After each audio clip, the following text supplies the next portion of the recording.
My name is Mohammed Al Aryan, and I built a 3D printer out of Kinex.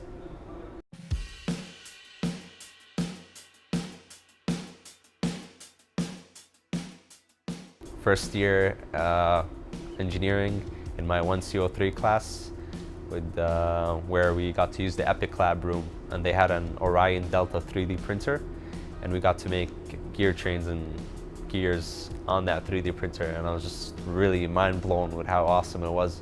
And ever since then, I wanted a 3D printer. I started off with a lot of research, had to make sure like what components I needed.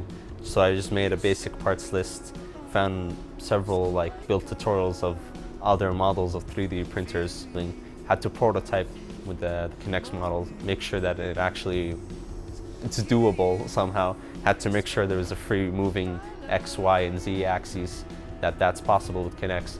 So once I figured out a prototype for that, then I started ordering in parts, and then just setting up the electronics, hooking it up onto the mechanical Kinex design, and then from there, just program it. I've had one guy comment, he was saying it's almost as good as his $500 3D printer, which really made me happy.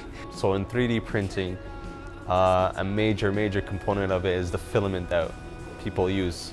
So that material is always being developed. Ceramics is the latest that material science engineers are working on. So that part of 3D printing is what really interests me, and I'd like to continue on forward with it.